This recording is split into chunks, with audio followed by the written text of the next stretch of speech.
We're born in the moonlight. Ain't no fantasy. Can't breathe in the sunlight. Hello Aromas, this is Aromie here. Welcome back to Changeling. We are here leaving Kara behind because fuck Kara. We're leaving her. We're gonna grab Drayson. Apparently Ewan didn't even tell Drayson about the whole kiss thing, so we have a lot of explaining to do. I rounded on her at that, ready to tear into her. She could start rumors, she could be a cow, but that was off limits. Michiko, come on, we should go, right? He gently pulled me away, and though that smirk on Kara's face was infuriating, I let him. Jason led me inside, but I was nearly shaking with anger by the time we got up to the stairs. We were about halfway up the stairs when Ewan joined us. Wasn't sure where he'd gone or where he came from, but none of us spoke as we went up the rest of the way to the 4th floor. As soon as I got to the club, I sank onto the sofa and buried my face in a pillow. Why did I have to run into her first thing this morning? Not how I wanted to start my school day. Jason quietly caught Ewan up on what happened outside. I just stayed where I was, wondering if I could skip class. I wasn't feeling up to school at all. Ewan joined me on the sofa with a soft sigh. I heard Jason make an excuse and quietly the two of us alone. You okay? Ewan, no, I'm not okay. Nope. Sounds like that was pretty intense. Well, she's had it out for me from the start, so whatever. People are good at being cruel when they want to be. I finally looked up at Ewan, but his face was as inscrutable as ever. He wasn't wrong, and I guess that didn't just apply to people like Kara. It applied to people like us as well. It boggles the mind how she manages to consider herself the victim. People just don't realize how gossip hurts. Not until they're the victims of it. Yeah. The idea that I was the one that hurt Spencer. I didn't need Kara throwing that in my face. I was already terrified that's what happened somehow. And all of Spencer's hate and paranoia was completely justified.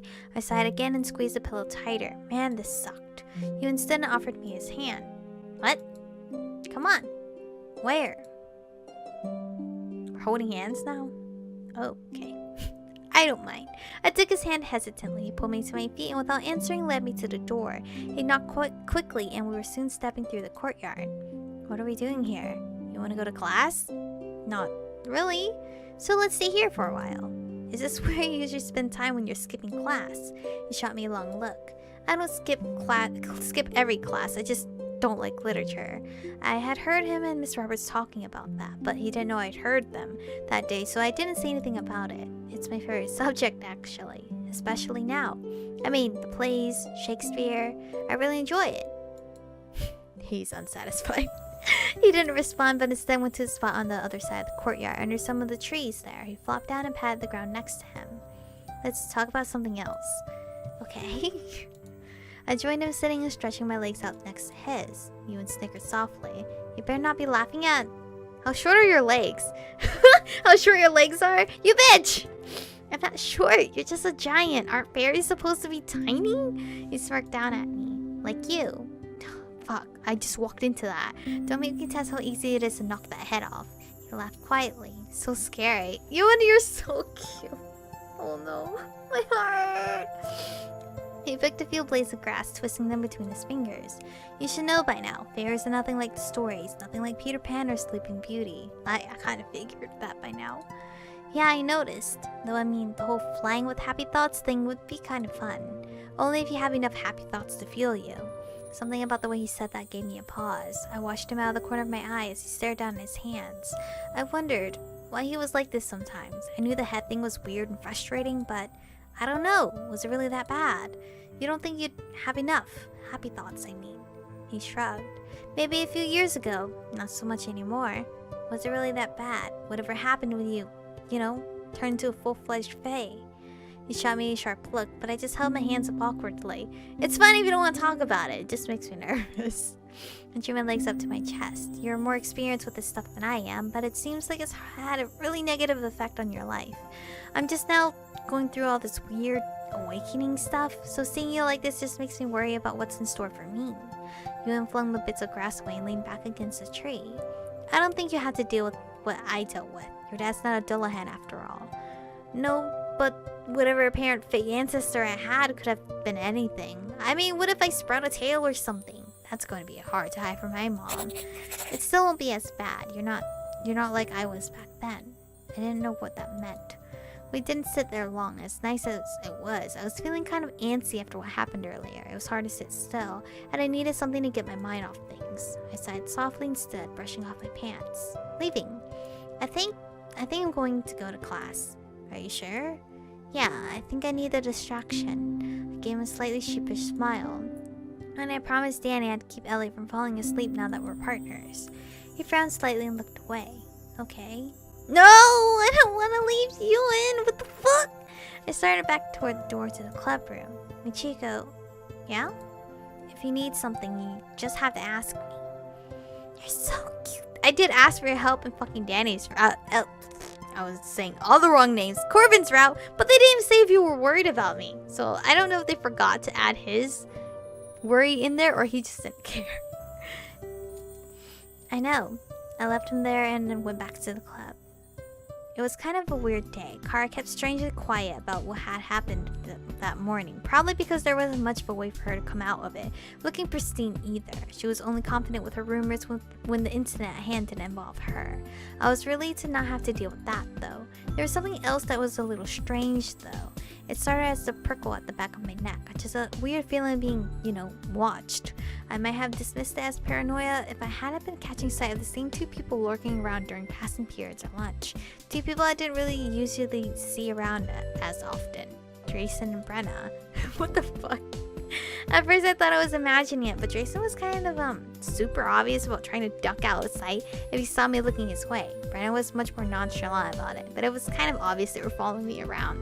By lunch I was ready to throttle them both until they told me what on earth they were doing.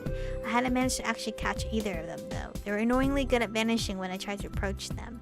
But I definitely wanted to ask them why they were following me around because it was a little annoying, not to mention weird. Who should I talk to? I kind of want to talk to Brenna because she seems to protect me now. Like, what the hell? Brenna was the one I decided to talk to though. Fortunately, my afternoon courses were light. Technically I should be talking to Drayson, right? Because he's Ewan's friend. I don't know. I had a study hall and a free period. I figured if I spent the free period wandering around, Brenna would turn up. Because I was pretty sure she never actually went to class. And sure enough, as soon as I stopped by my locker, I heard her quiet footfalls behind me. And I whirled around in time to see her duck down in the side hall. This is so weird. This is the first time Brenna is trying to find us instead of us finding her. I shut my locker and took off towards the stairs at a not quite jog. I bolted quickly up the first flight and ducked into the first hall I found, hoping she'd follow me. I tried to quiet my breathing as I waited because I was certain she had some kind of stupid fairy sixth sense working against me. But to my delight, I only waited a few minutes before I heard her soft footsteps and she suddenly popped around the corner. Her eyes went wide for a split second before she managed to compose her face into a scowl. So, hello? Look, I'm not going to dance around this. I just want to know why you're following me. You're pretty full of yourself and you think I have nothing better to do than follow you. Oh, I'm not denying you could probably come up with a ton of better things to do. However, what you are doing is following me. I want to know why. And let's not waste time by denying it. I know you're following me. I'm not stupid. That's debatable. I noticed you're not really denying that you're following me. I was waiting to see if you'd do anything interesting after what happened this morning. How did she even know about that? I knew Kara hadn't spread it around. So Drayson, he was the only other one there for the whole thing. Though you could have mentioned it as well. See me doing something interesting? What does that even mean? Brenna simply shrugged into my unending confusion wandered off. I stood there staring after her as she disappeared back down the stairs. What was with them? All of them. Because I was Faye, they were going to keep an eye on me or something. I wasn't happy with the idea at all. That said, confronting her seemed to do the trick. I didn't catch sight of either of them for the rest of the day, though there was that much left in the day anyway. But even after the bell rang, I didn't see either of them lurking around, so that was good, at least. My phone chimed as I was about to start upstairs, and I quickly dug it out of my pocket. Hey, come down to parking lot. I'm with Shelly. We're ready to head to your house. On my way. I shoved it back in my book bag and quickly headed down. It looked like we'd be spending club time at my house working on the sleepwalking thing. After a quick round of introductions downstairs, we all hopped into Allie's car and headed to my house. We probably have an hour or two before Mom gets home. But you shouldn't need that long. I probably didn't even need to come, but Allie thought it would be helpful. I quickly unlocked the front door and pushed it open. How's the brownie situation, by the way? Oh, I think it's better. I left some snacks out for it and it seemed to have calmed down. You have a brownie. How sweet. Yeah, well, you'd think that, but Spencer managed to piss it off and it was pranking him like crazy for a while. Oh dear, how did that happen? I'm not totally sure, but I think it may have to do with the fact that he kicked some mushrooms over in the fairy ring out back. That's the only thing I can think of anyway. Shelly shot Allie a quick look. You have a fairy ring here. I looked from one to the other curiously. Yes, is that an issue? We have one at our last house too, and it was no big deal. Allie, you remember it, right? We used to play in it all the time. I'd forgotten about it, but now that you mention it, can you show it to me? Sure. Surprised by the turn of events, I led him through the house and out to the backyard. I stopped just outside the ring and pointed to the shriveled remnants of broken mushroom caps. That's where Spencer kicked it, but you can see it's already grown new ones. Shelly was frowning down at it pretty hard. Ewan didn't seem to think much of it, though, so I wasn't sure why Shelly was so bothered by it. I don't like this. Do you feel that, Allie? Feel what? It definitely gives off a weird feeling. I don't feel anything, though. Maybe because you're Fae. Well, fairy rings are supposed to be dangerous for humans. Maybe that's why it feels strange to you guys. Which is to count as mortals, right? I mean, I had no idea. I was still new to all of this. We do. Michiko, listen. Sometimes fairy rings are just mushrooms. Normal mushrooms growing in a weird pattern. But sometimes they can form a gate to the fairy world. That's why they can be dangerous. And considering your parents are human, and possibly Spencer, yeah, this one could be a problem. If the brownie got that angry at your brother for just kicking a few mushrooms over, it's clear this one has some connection to fairies. And with that weird aura it's giving off, gates to the fairy world aside, imagine what would happen if your dad tries to get rid of it, or something, or if he mows it over. Ugh, the brownie would completely freak out. I hadn't even thought about that. What do we do? There are ways to get rid of it without rousing the Fae, but it'll be tricky. It's not really my area of expertise, nor mine. I think it'll take some time to put together. We'll have to do some research. Do you think the reason I'm sleepwalking has to do with this ring? To be honest, I don't know. I mean, it could. But then I wouldn't be freaking walking all the way out of the ring. If that was the case, getting rid of it was definitely a good idea. It may take some time to figure out the exact source of that, but in the meantime, we have a short-term solution. Yes, please. It's definitely not getting any better. Hopefully not getting worse. That's a matter of debate. What happened? I don't really remember much of it at all. It's never all that clear in the mornings. What do you remember? Just feelings. The feeling of being suffocated or wanting to get out. Sometimes a memory of voices, music. It's all very vague. There's this feeling like my body's moving against my will. Like someone else is controlling it. It's really disconcerting. We put something together to keep you inside at night, but it isn't a fix. I think it would be wise to continue to look into this to see if you can find the root cause. I agree. In the meantime, let's go to your room. Let me show you what we brought. Up in my room, I flopped on the bed while Allie and Shelly had a look around. Shelly poked her head into the bathroom. I assume you usually just head out through the main door. Oh, I'd not asked you, Siri. Hello? Things to trip myself up, piles of shoes or whatever I can do without someone noticing. Sleepwalking me is a little too smart to fall for all those kinds of things. And she's apparently too smart to try to escape through Spencer's room too. He's a pretty light sleeper, so that definitely wouldn't go over well. Well, for now, I think my original plan will work. And what plan is that? She fished 2 little jars out of her bag and set them on my desk. What are those? You know what a fairy bane is? Yeah, I've read about the fairy plants. Banes are plant fairies don't like. More than that, some banes can actually be harmful or act as a protection to keep them out. My idea was to try to use that concept to keep you in. She picked up one jar and held it out to me. I reached for it, but hissed and drew my hand back the moment my fingers touched the glass. What is that? Burns? A little. I mean, it didn't hurt that much. Just surprised me. It's a mixture of St. John's wort and some other fairy beans. I thought you could try to sprinkle it in your door. It'll create a low-level barrier that could either keep you in or at least wake you up if you try to cross it. To be safe, I put some on the window ledge too. We don't know how determined your sleeping self is, but it would definitely not be good if you try to go out the window. Yeah, I can't see that ending well for me, unless sleeping me also has superpowers. The other jar, the one with the ribbon, that one is a dispelling mixture. You are eventually going to need to get out of your room.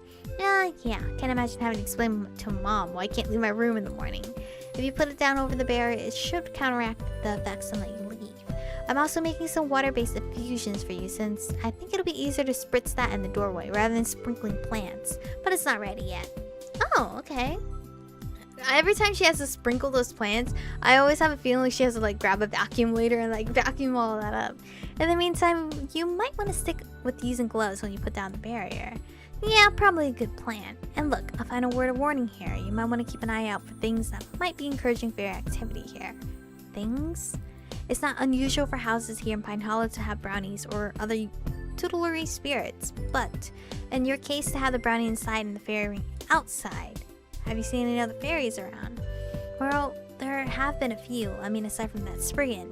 I've seen a few other ones lurking around the yard. Most look pretty harmless, small, skittish, mushroomy.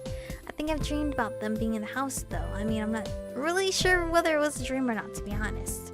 I'm just worried because it's looking like you have some deep connections to fairy that predate you finding about your own heritage. And then coincidentally, your parents happen to pick a house with a fae occupant, fairies around outside, and other fairy activity. And then you start sleepwalking right away.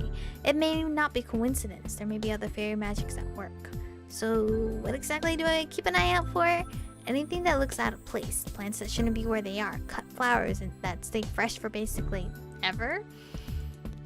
Yesterday when I went to the basement to put out some milk for the brownie, I did find something. I just didn't think much of it. I thought the brownie might have put it there, if so I left it alone. Can you show us? I nodded and led them back downstairs. It didn't take long to run down and get the little bunch of flowers I'd found, and several others I hadn't noticed the first time around. In the end, we had 5 bunches set out on the kitchen table. What the fuck? They all looked pretty fresh, and all were tied together with some sort of twine. Primrose and thyme. I think these are definitely fairy favors. They might have been gathered up by the brownie, but we should definitely get rid of them. Having them in the house can encourage other fairies to waltz right in. Ugh! Did you see anything else odd down there? Well, no. To be fair, I don't entirely know what I might be looking for besides weird bunches of herbs. But there was nothing else that didn't look like it belonged. So was the brownie was offering the house to other fairies? Basically. Anyway, this is where I'm going to save for today. This is quite interesting. We're really learning a lot. So, this is nice.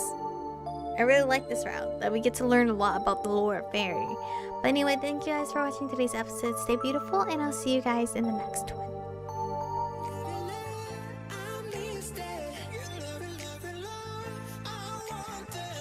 touch it, touch it, touch it.